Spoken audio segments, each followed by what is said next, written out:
Welcome to Sweet Apple Acres. I will be your host for the next 7 days. So be ready for a week of traditional Earth Pony food, fun, and games as we prepare for the biggest wedding in, well, ever. 4 royal weddings on the same day, right here on my humble farm. Where is Princess Twilight? Twilight, Ghidra, Discord, and Fluttershy won't be here until the day of the wedding. They got state business that just can't wait. But Cadence, Shining Armor, Rarity, and Ravinius will all be here for all the festivities. Festivities?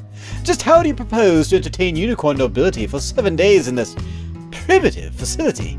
I'm glad you asked that, Prince Blueblood. Being the highest ranking guest here, the honor falls to you to be the first to participate in the opening event. What event? Mud wrestling. You want me to get in the mud and wrestle? In 1,000 years, I would never.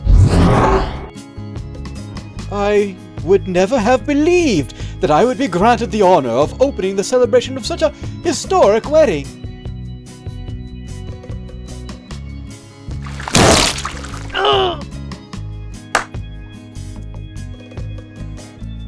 What is this? A pie. And what do you expect me to do with it? It's a contest. The one who eats the pie the fastest wins. Of course, to make it interesting, you can't use your hooves or any fancy magic. You want a noble to stick his pristine muzzle in a common confection? In 1,000 years, I could never! I could never eat enough of your delicious colloquial cuisine. It is truly an honor to be the first to sample such a delicacy. What new manner of torment is this? An obstacle course. Crawl through the mud, jump fences, run around hay bales like a common... He's behind me again, isn't he? Yep. There really is no avoiding any of this, is there? Nope. I see.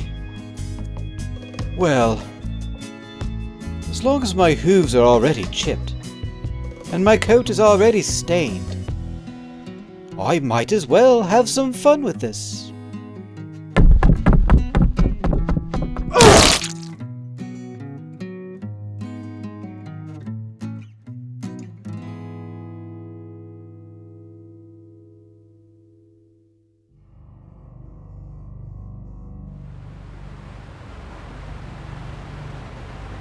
It feels like the whole world is falling apart around me.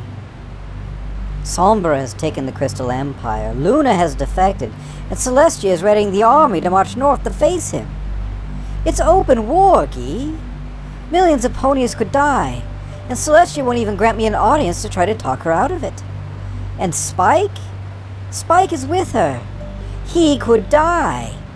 Is there anything you can do to stop this madness? I do regret never taking the time to get to know Spike.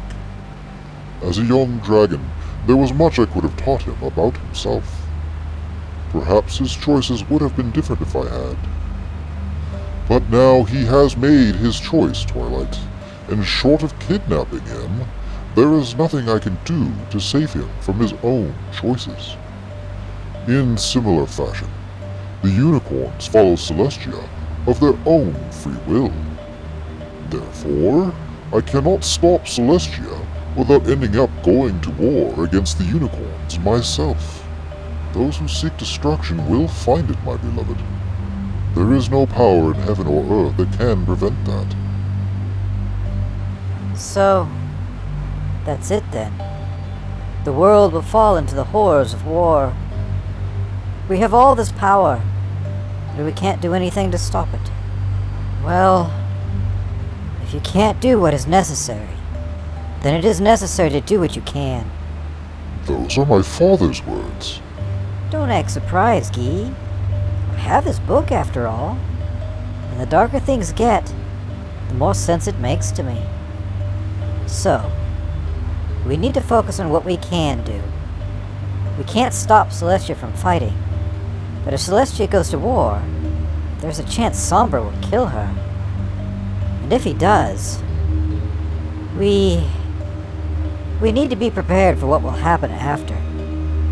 You told me once that the Immortals changed this world with their magic, and many worlds beyond ours as well. Will you tell me more about that? Another world we could escape to could be just the solution we're looking for. This world is all you have ever known. The Twilight, ponies, and dragons are not even native to this world. In fact, all the life currently on this world came from elsewhere.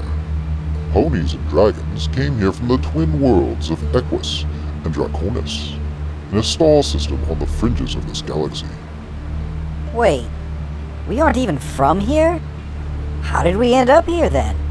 When Abyssus and Celestius ascended, their great power and insight allowed them to advance technology by leaps and bounds. In their subsequent study of the universe, they discovered that there were great currents of magic that flowed along the spiral arms of the galaxy and met in its core. Their search for this magical nexus led them to discover that these magics converged on a frozen rogue world which had no star to call its own. They realized that if they could reach this world and colonize it, that these converging streams of magic could be used to power an array of portals that would allow them to travel anywhere in the galaxy instantaneously. Such a system would allow the entire galaxy to be joined into one empire. So, they built a massive colony ship and made the long journey to the center of the galaxy. But when they arrived here, they found they had made a grave mistake. What? They had assumed that nothing could be living on this eternally dark and frozen world. But they were wrong. A magic race called the Shadow Ponies lived here, and they were ruled by an immortal they called Destroyer. Shadow ponies? I've never heard of any ponies like that. Where did they go? The starship had been prepared for a one-way trip. The colonists did not have enough resources to return home. So, Celestius and Abyssus begged Destroyer and the Shadow Ponies to let them stay long enough to gather enough resources for the return trip. But Destroyer responded by launching a full-scale attack on the colonists.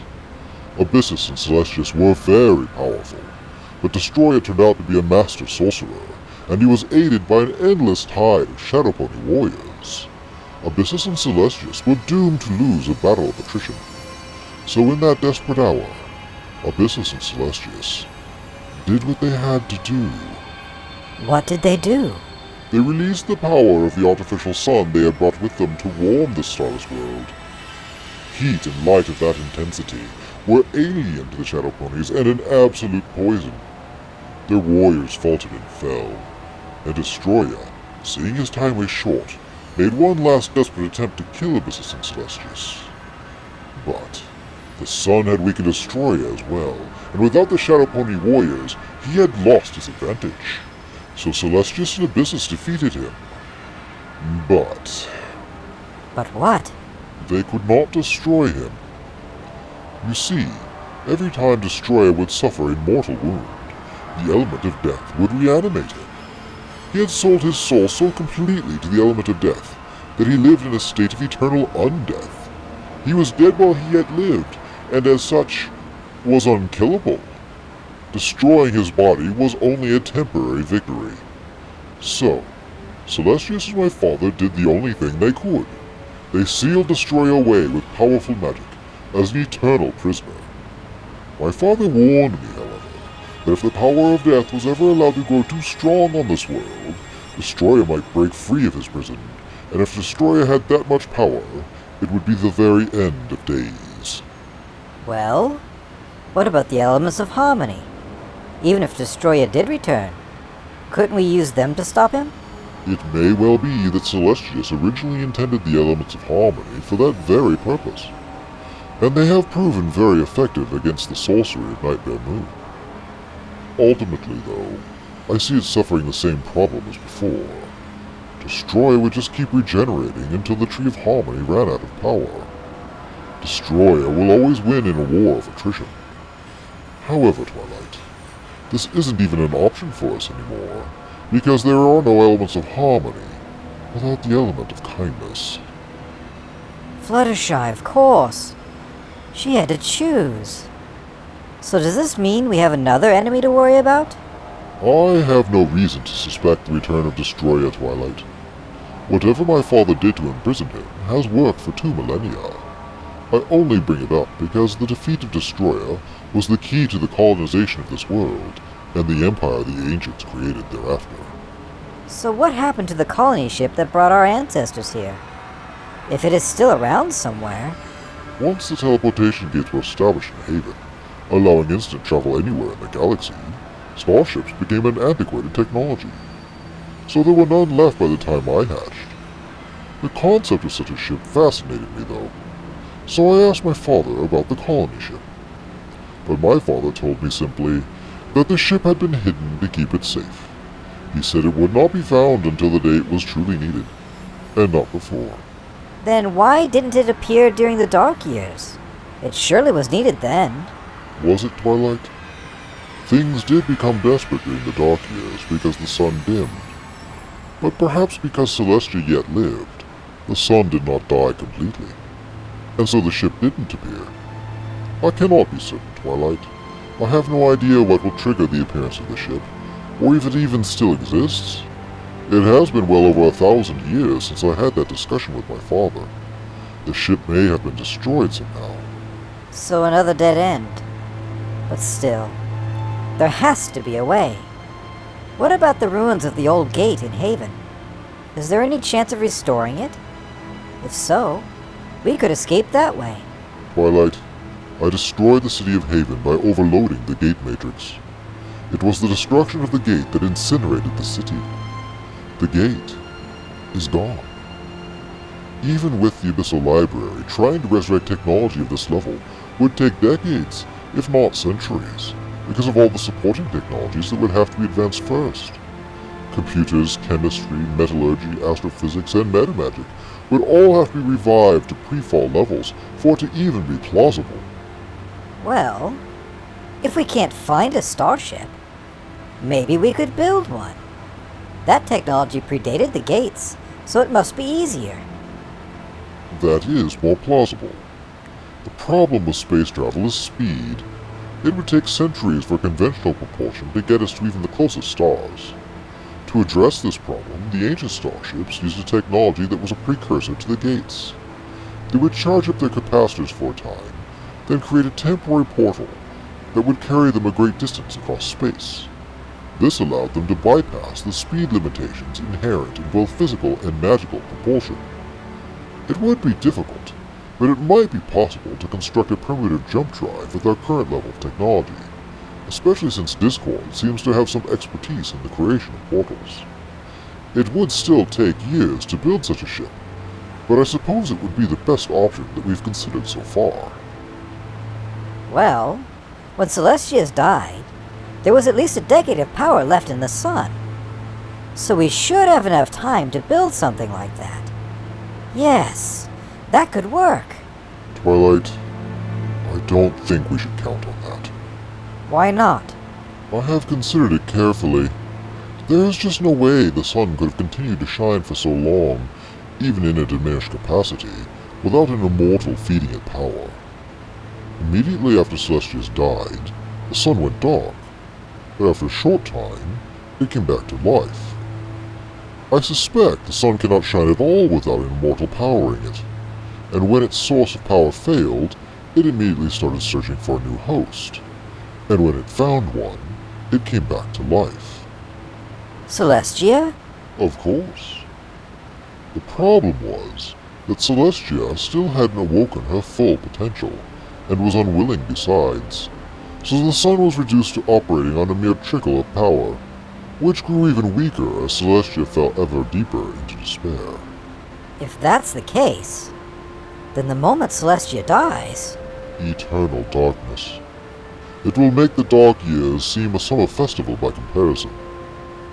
The simplest solution to our problem would be to find another immortal of light. But as none has appeared in 1,000 years, it is not likely we will find one now. Well, that might not be impossible. Celestia is somehow able to grant celestial elements to ponies.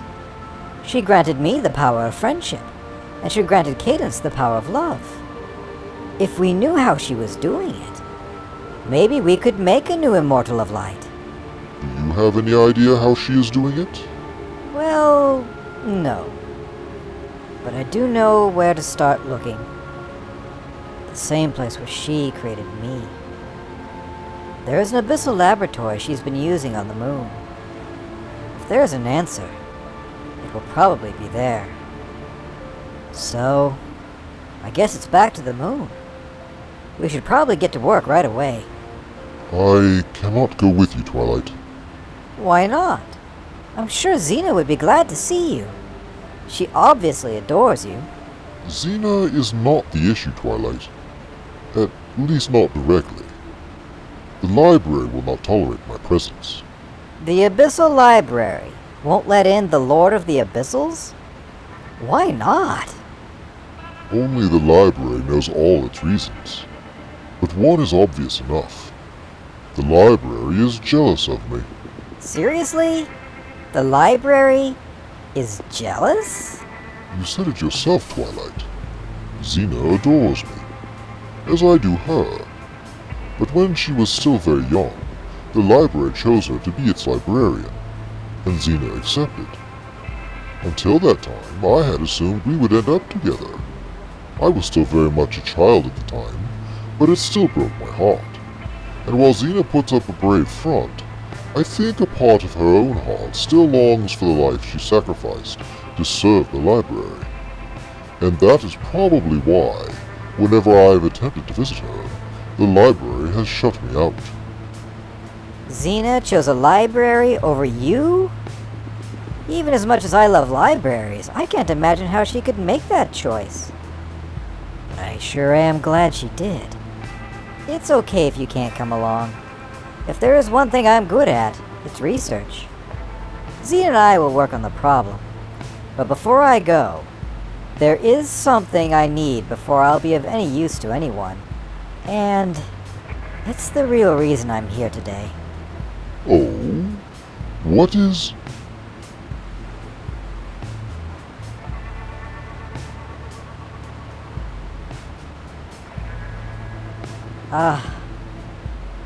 Much better. We can't be married soon enough, my beloved. I have to find a way to be free of Celestia's tyrannical son, and this curse of doom that hangs over us all. I will have my eternity with you, and not even the end of the world will stop me.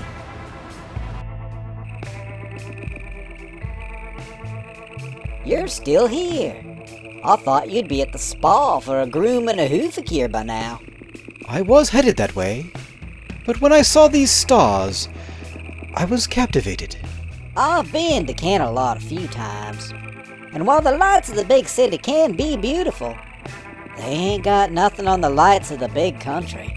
Did you know that I had a master's degree in astronomy?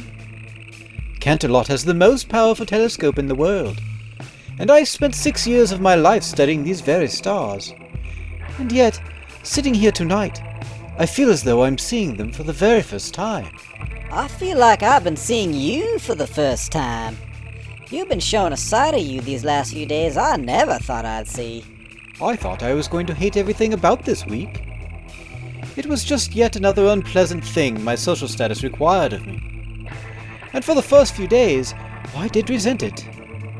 You forced me to abandon the only armor I have, Applejack. My affectations. And in doing so, you forced me to reveal a side of myself that I myself have never seen. In my whole life, not one person ever dared challenge me, or even suggest that I might need to grow. Instead, all the bars were lowered so that I could effortlessly jump over them, and then I was told how great I was for doing so. Therefore, I had no idea how truly pathetic I was.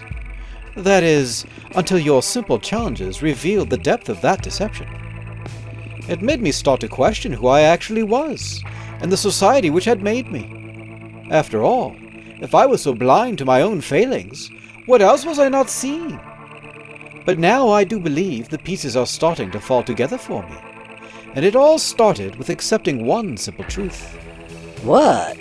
I am a fraud. But I am not alone. The whole noble class of frauds. And looking back on my own life, I do believe I now understand why. In Canterlot we have wealth, and every luxury that bits can buy. And this serves to insulate us from every hardship and unpleasantry. However, your simple games have illustrated that without these challenges, we have become weak and inflexible, both in mind and body. And yet we go on prancing about, acting like your moral and intellectual superiors. But what good is our superior education if all we do is repeat whatever Celestia says? And what are our morals really worth if we are never forced to make any difficult choices? I have 2 master's degrees and spent most of my life in academia, but I tell you true, I have not had an independent thought in my head until just a few days ago. I've learned more from a few days of wrestling in the mud than I have in a lifetime in academia. I feel like such a fool, Applejack. I feel like I've wasted so much of my time on utter nonsense. Well now, I wouldn't go that far. I love Twilight, and her fancy unicorn learning has come in mighty handy on more than one occasion. But you're right about one thing. There ain't no better school than experience. Country living is hard and unforgiving. We learn what works and what doesn't in short order, because foolish earth ponies go hungry. So while there is plenty I don't know, what I do know has been proven in the School of Hard Knocks. So when it comes to practical wisdom, you unicorns ain't got nothing on us earth ponies. When I first arrived here, I despised earth ponies. I felt filthy just being around them. But now, I actually envy you. You have no pretense. You are what you appear to be. You are free to speak your mind and give that freedom to others, even if what they have to say is unpleasant. By contrast, every pony in Canterlot is pretending to be some pony they're not, and living in fear that their deception might someday be discovered. As a result, the unicorns in general, and the nobles in particular, have become a hollow people. Our lives are cold and distant, like stars viewed through a telescope. Even our food is pretentious and bland, compared to your simple country fare. Really? But I thought you hated my apple fritters. I have done some regrettable things to protect my illusion of superiority, Applejack. That night I first met you at the gala, I abused your friend Rarity just because she was trying to act like one of us. And I even made a point of tasting and spitting out one of your apple fritters, just to let you know you didn't belong there. It was cruel, Applejack, and I am sorry for it. But here under this honest sky, I feel compelled to confess the truth. That from the moment I tasted them, I loved your apple fritters.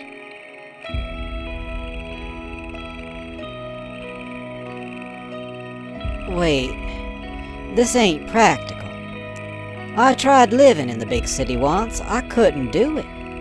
I feel suffocated by the press of towering buildings and the constant bustling of crowds. And while this taste of rural living might be exciting to you right now, you will eventually long for the luxuries and entertainments to which you are accustomed. I truly would not uproot a lovely country rose, just to see it wither in a walled garden.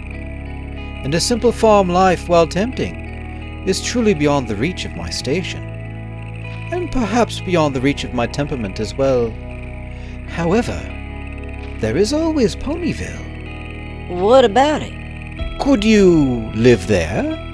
Well, sure. I love Ponyville. I could request a transfer and start working for Twilight in Ponyville. It may not have all the luxuries of Canterlot, but it has all the basics that I might want.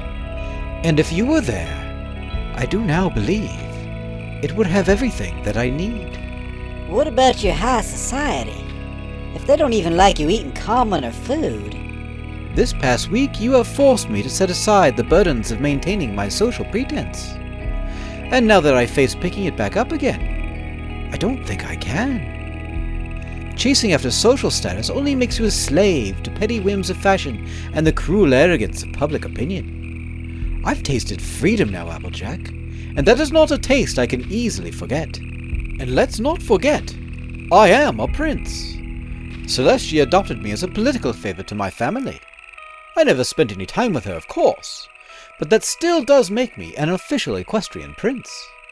So high society may not like it if I embrace you, but they will be forced to accept it. And given that my dear adopted mother has often praised you as an element of harmony, she could hardly forbid it either. So perhaps it is well past time I stopped following high society and started leading it. You're serious about this, ain't you? You are the element of honesty, Applejack. If you tell me I'm being foolish, I will try to forget what I have learned here. If you say I don't belong, I will try to lose myself once again in the superficial splendor of Canterlot. If you say you aren't feeling what I am feeling, then I will abandon the heart I found under this honest sky, and I will try to return to my cold, pretentious life. Just say the words, Applejack, and this all ends here and now. Honestly? I can't say any of that. Then, my dear Applejack, I am indeed serious about this. Celestia can expect my transfer request in the morning. Then we can take all the time we need to find out just how honest our feelings truly are. What do you say to that, my element of honesty? Shut up and kiss me. What on earth is that noise? I thought she was just saber rattling. I didn't believe she would actually go through with it. Go through with what?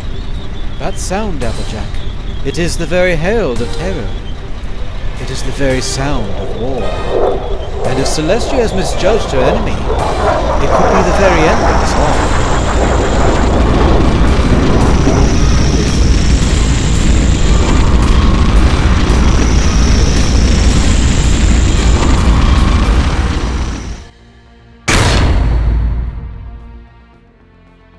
Twilight? Why have you returned? I need to find out how Celestia is granting elements to ponies. If we can find a way to grant the element of light to some pony, it might just save the world. Oh, is that all? You do not need the library for that. I can tell you how to do it. You can? What do I need to do? It is relatively simple. First, you need some genetic material from an immortal of light. And that will be easy. As much time as Celestia has spent in the lab, strands of her mane are in abundant supply.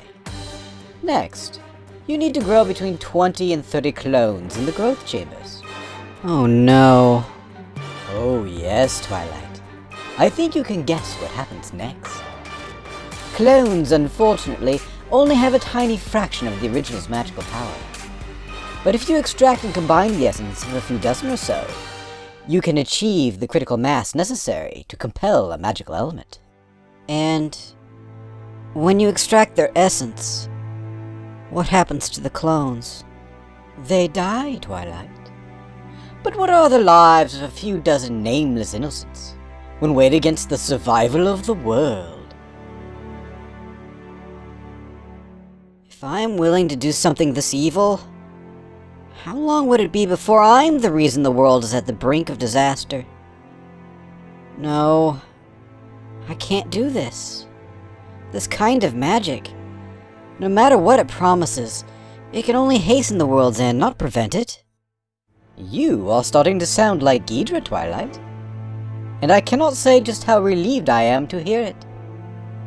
I was concerned that when cornered, you might revert to your mother's ethics. No, I won't go back. Never again. But there has to be something else I can do to fix this. There is always a way. The colony ship. Do you know about the colony ship? I've heard of this legend, of course. But the Abyssal Library was built long after those ancient events. And either by accident or design, no records of those early days exist.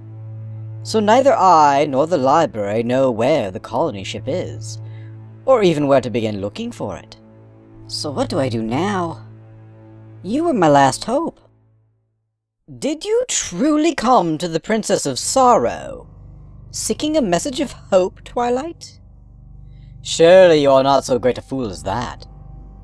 No, Twilight. If you have truly come seeking my counsel, then it is this. Return to Ghidra, and enjoy what time you may have left with him.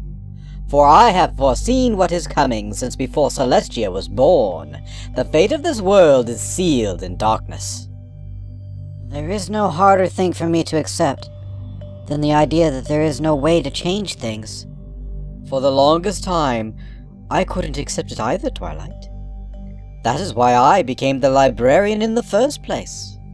I believed that with such limitless knowledge, I would find a way to change the fate of the world and save us all from what my element had revealed to me. But the greater my understanding became, the greater my sorrow deepened. Because very precious few would even hear my warnings, much less heed them. The world, therefore, is ending because of the choices of the many, and we few can only delay the inevitable. And unfortunately, my dear Twilight, we have finally come to the point where the end can be delayed no further. The choices of the many? But isn't this happening because of the choices of Celestia? She does not rule in a vacuum, Twilight. Her efforts would have been futile without the support of her people. Celestia has deceived and misled the ponies into following her. So why do they have to now suffer for her crimes? Those who are misled by Celestia are misled willingly, Twilight. And those who are deceived by her are deceived willingly. She tells the ponies what they want to hear, and so they have gladly followed her on a 1,000-year death march to oblivion. The truth was always there for anyone to see. Anyone who is willing to pay the price of sorrow, that is. So while I may grant their guilt is not so great as hers, they are still without excuse, and very much the authors of their own fate.